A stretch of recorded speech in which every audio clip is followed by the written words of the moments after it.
तो the change in potential energy of a system is defined as negative work done by conservative force. ध्यान से देखो Fc dot dx क्या लिखा रहा है, Fc डॉट dx दिखा रहा है this is small work done by conservative force, this is small work done by conservative force, that is dWcf। when you will integrate it from infinity to r, why infinity to r? Because you are taking the system from infinity to position r, that's why integration is performed from infinity to r and this negative sign. So the change in potential energy of the system is defined as negative work done by conservative force. तो ध्यान से देखो और समझने का प्रयास करना। तो हम पॉइंट बहुत सारा लिखा दिए, तो वो सारा पॉइंट हम फिर से रिपीट कर रहे हैं। सबसे पहला नंबर जो तुमको सोचना है पोटेंशियल एनर्जी किस तरह से सोचना उसके बारे में बता रहे हैं। सबसे पहला point potential energy. Potential energy of a system is always defined for a conservative force. It means the concept of potential energy is always exists for conservative force, it is not defined for non conservative force, ठीक है। second point, we always define change in potential energy, we always define change in potential energy, ठीक है। and what is potential energy अब उसको बता रहे हैं। whenever we do work against a conservative force, then the amount of work done by us is stored in the form of energy in that system which is known as potential energy of that system। समझ में आया? ये feeling वाला definition है। और potential energy के बारे में अगर बोले तो पोटेंशियल एनर्जी का फॉर्मूला वाला ध्यान से देखते हैं। Formula what is potential energy, तो हम बोलेंगे द पोटेंशियल एनर्जी क्या है, the change in potential energy. ध्यान से देखो ये तुम्हारा इनिशियल पोजीशन है, पहले q1 q2 कहां पर था, पहले q1 q2 इंफिनिटी पर था और बाद में q1 q2 फाइनली कहां पर आ गया, r डिस्टेंस पे। और ये हम इंटरमीडिएट पोजीशन लेंगे कि जब इसको हम सेपरेशन को घटा रहे हैं तो किसी इंस्टेंट पे इसका सेपरेशन x जब हुआ था, ठीक है। और जिस समय सेपरेशन x हुआ था यहां पर हम मानते हैं कि जब डिस्टेंस बहुत इनफाइनाइट था तो उस समय फोर्स कंजर्वेटिव फोर्स, ये दोनों फोर्स एक दूसरे पर जो फोर्स लगा रहा है ये फोर्स कम हो सकता है, नेग्लिजिबल हो सकता है, लेकिन किसी फाइनाइट डिस्टेंस पे ये फोर्स तो सिग्निफिकेंट होगा। ये जो कंजर्वेटिव फोर्स है Fc और ये जो कंजर्वेटिव फोर्स है इधर Fc। और हमको अगर इसको अभी हमको r डिस्टेंस तक लाना है, अभी भी डिस्टेंस का सेपरेशन जो है यहाँ पर r नहीं है, तो हमको इसको क्या करना पड़ेगा, हमको इधर इसको लाना पड़ेगा। और जब लाना पड़ेगा तो इसका मतलब ये है कि हमको इधर f एक्सटर्नल लगाना पड़ेगा और इधर भी क्या करना पड़ेगा, f एक्सटर्नल लगाना पड़ेगा। यानी इस f एक्सटर्नल को देखो, क्या हम कंजर्वेटिव फोर्स के अगेंस्ट में वर्क कर रहे हैं, नहीं कर रहे, किसी एक को देखो। हम कंजर्वेटिव फोर्स के अगेंस्ट में वर्क कर रहे हैं क्योंकि हम कंजर्वेटिव फोर्स के अगेंस्ट में फोर्स अप्लाई किए हैं, ठीक है। तो the change in potential energy of a system is defined as negative work done by conservative force. ध्यान से देखो Fc डॉट dx क्या लिखा रहा है, Fc डॉट dx दिखा रहा है this is small work done by conservative force, this is small work done by conservative force, that is dWcf।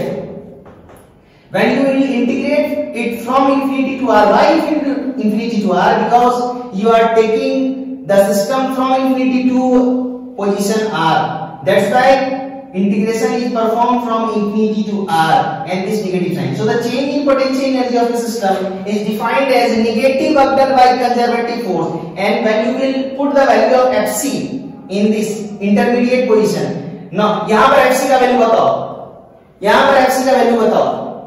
ये दोनों चार्ज q1 q2 के बीच का सेपरेशन जब आ रहेगा तो Fc फोर्स लगेगा ना, वो फोर्स कूलम्ब्स लॉ से निकलेगा और कूलम्ब्स लॉ के अनुसार से यहाँ पर इस पोजीशन पे Fc का वैल्यू क्या है, इस पोजीशन पे Fc का वैल्यू आएगा, Fc का वैल्यू आएगा इस पोजीशन पे k q1 q2 upon x square, आएगा ही नहीं आएगा, k q1 q2 upon x square. अब ध्यान से देखना, किसी फोर्स को देखो तुम, ठीक है, Fc डॉट dx, तो Fc किधर लग रहा है, Fc का डायरेक्शन इधर है, लेकिन तुम इसको डिस्प्लेस किधर कर रहे हो, इधर डिस्प्लेस कर रहे हो। ये है स्मॉल डिस्प्लेसमेंट dx, जब ये x था तो थोड़ा सा डिस्प्लेस, तो चेंज इन डिस्प्लेसमेंट जो वो dx, ये dx का डायरेक्शन इधर है। समझ में आ रहा बात? हां, तो आप ध्यान से देखो, यहां पर हम Fc का वैल्यू पुट कर देंगे k q2 upon x square, dot है तो ध्यान से देखो दोनों का डायरेक्शन एक दूसरे का अपोजिट है, तो इसके बदला एक आ जाएगा cos 180, ठीक है। और dx का वैल्यू हम लोग माइनस dx डालेंगे क्योंकि हम बता रहे हैं कि dx है वो चेंज इन डिस्प्लेसमेंट है और यहाँ पर चेंज इन डिस्प्लेसमेंट क्या है, नेगेटिव है, क्योंकि x क्या हो रहा है, डिक्रीज कर रहा है।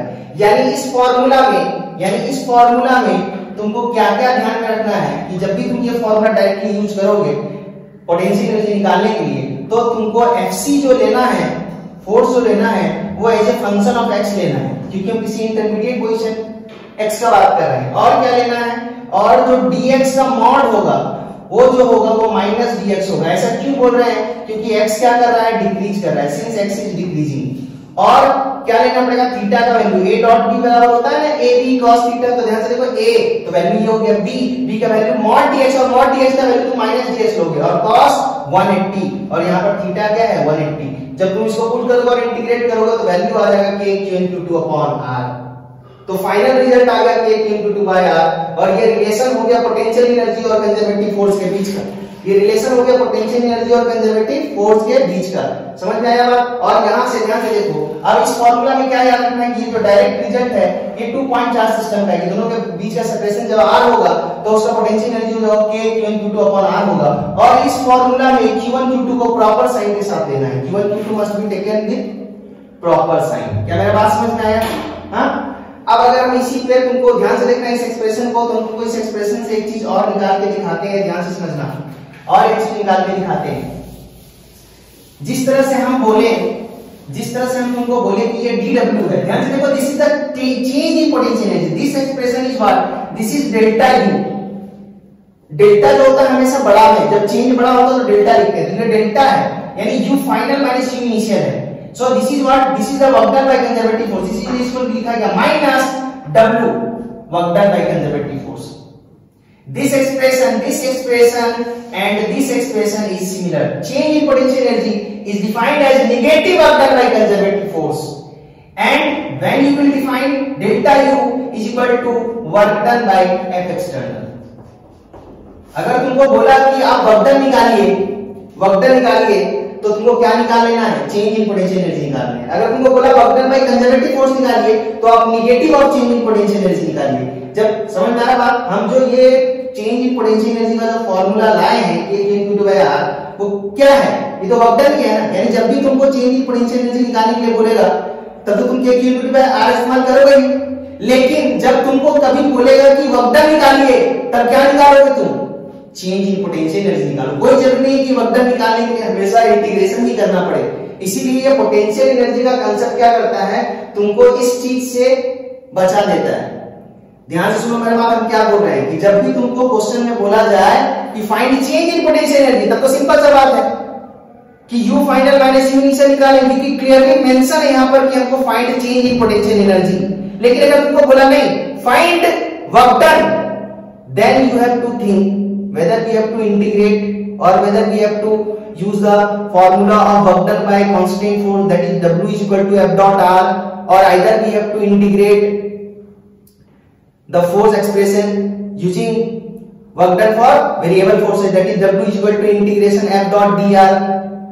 तो इतना तरीका है ना वर्क डन निकालने का, वर्क डन निकालने का इतना तरीका है ना। ध्यान से देखो, जब तुमको डायरेक्टली पोटेंशियल एनर्जी पूछा गया तो कहीं कोई झमेला नहीं है, कोई झमेला नहीं है। लेकिन हम बोल रहे हैं अगर तुमको वर्क डन निकालने के लिए बोला, तो वर्क डन निकालने के लिए बोला तो हम क्या क्या सोच सकते हैं, ध्यान से देखो, ऐसे सोच सकते हैं कि हाँ F डॉट R होता है, ये कब होता है, जब फोर्स कांस्टेंट होता है। फिर हम सोचे कि वर्क डन ऐसे भी निकाल सकते हैं कि F डॉट dr, और इसको हम क्या कर देंगे, इंटीग्रेट कर देंगे इंफिनिटी से लेकर जहां तक हमको वर्क डन पूछा वहां तक हम इंटीग्रेट कर देंगे उसको, ठीक है। तो ये भी सोच लिया और ये भी सोच लिया, लेकिन ये क्यों नहीं सोच रहे हो तुम लोग कि तुम वर्क डन, अगर तुमको यहाँ पूछा है work done by external force, तो सिंपली तुम चेंज इन पोटेंशियल एनर्जी निकालो, डेल्टा u।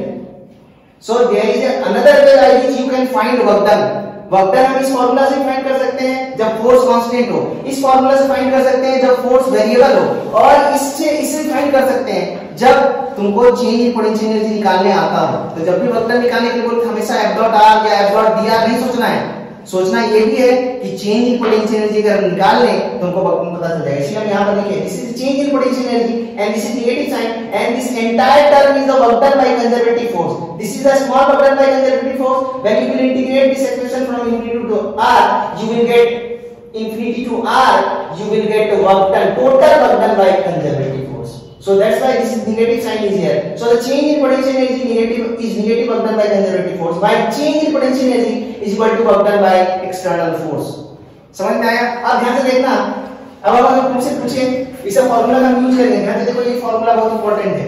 अब हम एक चीज और पूछे अगर तुमसे कि फोर्स का फॉर्मूला क्या क्या होता है, फोर्स का फॉर्मूला क्या क्या होता है, ध्यान से देखो तो तुमको पता है कि फोर्स बराबर क्या होता है, F बराबर मास इनटू एक्सेलरेशन, होता ही होता है F बराबर mass into acceleration. Sir F बराबर हम dp बाई dt भी लिखते हैं, dp बाई dt भी लिखते हैं, मतलब rate of change of momentum भी लिखते हैं। बस इतना ही पता है तुम लोगों को। फोर्स बराबर अगर हम क्लासिकल मैकेनिक्स से अगर हम बात करें तो फोर्स का एक दो फॉर्मूला होता है, F इक्वल टू ma और F equal to dp by dt। Force बराबर mass into acceleration and force is equal to rate of change of linear momentum.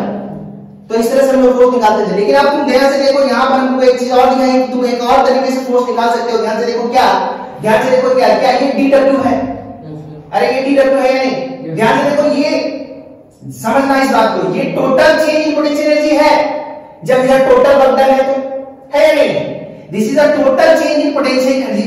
What you write here, delta U equal to minus work done by shear, ये क्या लिखा रहा है, this is the total work done by conservative force. लेकिन अगर हम बोले कि this is equal to minus, अगर हम यहां पर लिखे dw,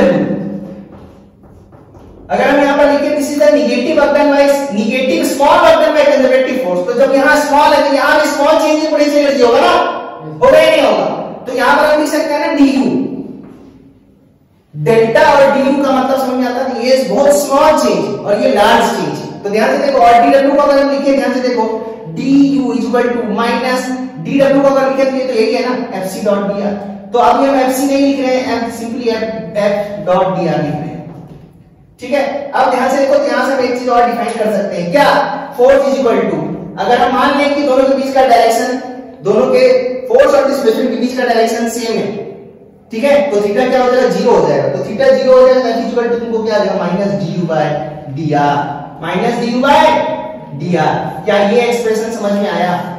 so force is also negative of change in potential energy with respect to distance. r क्या है, डिस्टेंस है। याद है कल हम प्रीवियस क्लास में बताए थे, ध्यान से देखना, प्रीवियस क्लास में बताए थे electric field is equal to होता माइनस dv बाय dx, और हम इस dv बाय dx को बोले थे कि ये पोटेंशियल है और ये x जो वो डिस्टेंस है। तो हम बोले थे कि जब भी पोटेंशियल या कोई फिजिकल क्वांटिटी डिस्टेंस के साथ चेंज होता है तो उसको बोलते हैं ग्रेडियंट। सो और ये पोटेंशियल इसीलिए हम इसको बोल रहे हैं क्या, पोटेंशियल ग्रेडियंट। बताओ, force is equal to negative of gradient of potential energy, negative of gradient of potential energy, या तुम सिंपली बोल सकते हो force is equal to negative gradient potential energy.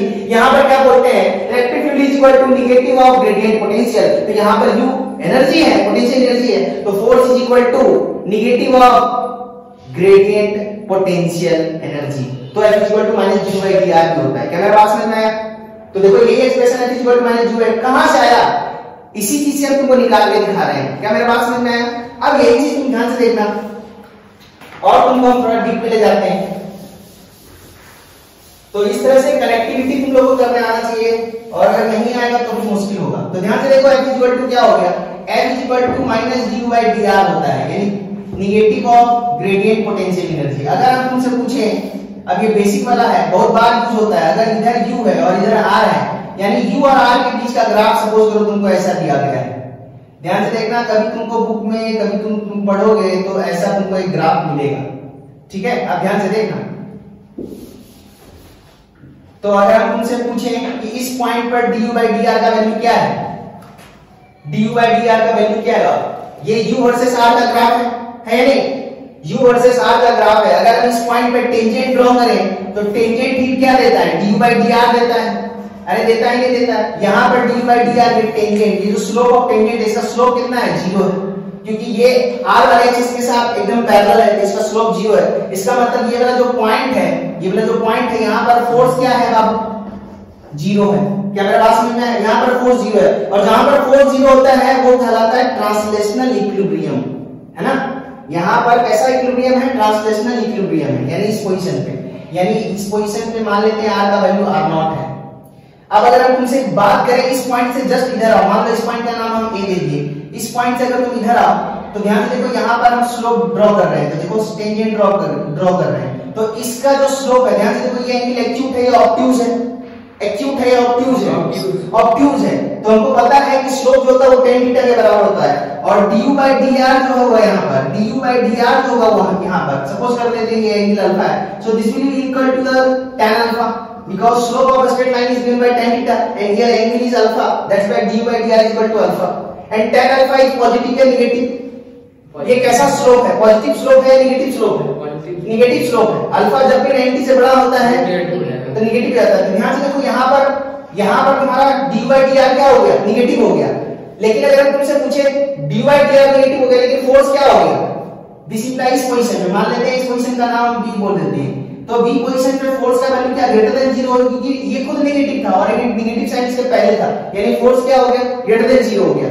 अगर हम इस साइड में बात करें, ध्यान से देखो इस साइड में अगर हम बात करें मान लो सी पॉइंट पर, तो हम एक टेंजेंट अगर ड्रॉ करें इस पे अगर टेंजेंट ड्रॉ करें, इस पॉइंट पर अगर हम टेंजेंट ड्रॉ करें तो ध्यान से देखो इस टेंजेंट का स्लोप जो है ये एंगल है, मान लेते हैं बीटा, तो यहाँ पर du by dr जो है, यहाँ पर du by dr जो है वो tan बीटा के बराबर है और tan बीटा जो है वो ग्रेटर देन 0 है। दिस इंप्लाई इस पोजीशन पे जो फोर्स है वो क्या है, लेस देन 0 है, वो क्या है, लेस देन 0 है। अब मेरा बात ध्यान से समझना और कोशिश करना समझने का, ये पॉइंट r0 है, इस पोजीशन पे ध्यान से समझना, इस पोजीशन ये एक्चुअली जो हम पोटेंशियल एनर्जी का जो ग्राफ हम बनाए हैं, ये जो पोटेंशियल एनर्जी का ग्राफ जो बनाए हैं ये कब होता है वो हम बता रहे हैं। जैसे मान लेते हैं कि ध्यान से देखो ये दो पार्टिकल है, ठीक है, ये दो पार्टिकल के बीच का डिस्टेंस r0 है और ये इक्विलिब्रियम पोजीशन है, समझना ये इक्विलिब्रियम पोजीशन है, ठीक है, ये r0 है।